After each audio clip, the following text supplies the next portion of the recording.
The stage lights dimmed slowly, and a hush fell over the massive auditorium.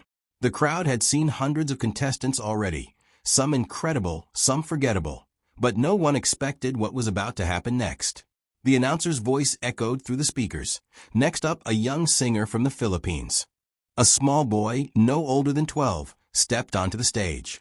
He looked nervous but determined, wearing a simple black suit that seemed too big for his frame. His hands trembled slightly as he gripped the microphone. The judges smiled politely, not unkindly, but with the usual expression they reserved for young hopefuls.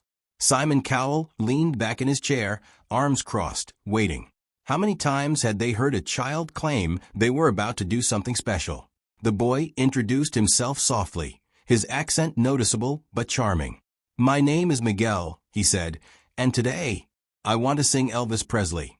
A few chuckles rippled through the audience, not mocking, just surprised. Elvis? From this tiny kid? The judges exchanged amused glances. It was bold, almost impossible. But Miguel didn't flinch. He closed his eyes for a moment, as if calling upon something deep inside him, something bigger than the stage itself. The music began, slow and haunting, and suddenly the air changed. The first note that came out of Miguel's mouth was not the voice of a child. It was rich, deep, smooth, uncannily familiar. The audience froze. Simon's head snapped forward. One judge's eyes widened in disbelief. The sound filled the room like a ghost from another era. Miguel wasn't simply singing an Elvis song. He was becoming Elvis. His tone carried the same velvet warmth, the same effortless power, the same unmistakable swagger that had once captivated millions. People began leaning forward in their seats, as if pulled by an invisible force.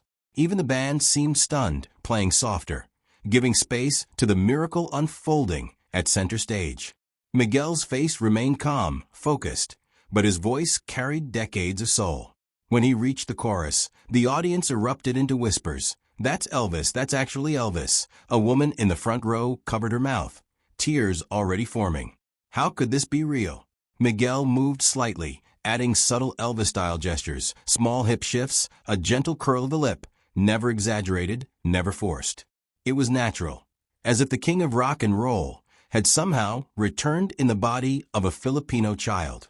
The judges weren't smiling anymore. They were staring, stunned into silence. Simon Cowell, famous for being impossible to impress, looked like he had forgotten how to breathe. As the performance continued, something emotional began to spread through the room. It wasn't just talent, it was nostalgia, magic, disbelief.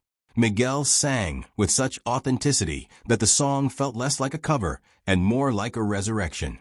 The crowd, filled with people of all ages, began reacting in waves. Older audience members, who grew up listening to Elvis, clutched their hearts. Younger fans, who had only heard stories of Presley's legendary voice, looked around in shock, realizing they were witnessing something extraordinary. Miguel's voice didn't imitate, it honored. Each lyric was delivered with pain, love, and power far beyond his years. The judges were now completely locked in. One whispered, "This is unreal." Another shook their head repeatedly, as if trying to wake from a dream. Miguel reached a high emotional note, holding it perfectly, and the room exploded into applause mid-song. But he didn't stop. He stayed in the moment, eyes closed, voice soaring. Simon's expression shifted from disbelief to something rarer. Respect. The kind of respect that only appears when someone does the impossible. This wasn't a gimmick. This wasn't a viral trick. This was pure music, pure soul, coming from a boy who looked like he should still be playing outside with friends. Halfway through the song, the camera zoomed in on Miguel's face. There was innocence there, yes, but also something deeper, like a lifetime of stories hidden behind his eyes. Later, Miguel would explain that he grew up in a small village in Cebu, where his family had very little. His father worked long days, his mother sold food in the market, and music was their escape from hardship. Miguel discovered Elvis through an old cassette tape his grandfather owned. The moment he heard that voice, something sparked inside him. He practiced every day, singing into cracked mirrors, performing for neighbors, dreaming of stages he had never seen. And now here he was, on the biggest stage in the world, singing not just for himself, but for every child who ever dreamed beyond their circumstances. The audience could feel it. This performance wasn't just entertainment. It was hope. It was proof that greatness can come from anywhere. Miguel wasn't trying to be famous. He was trying to share something sacred.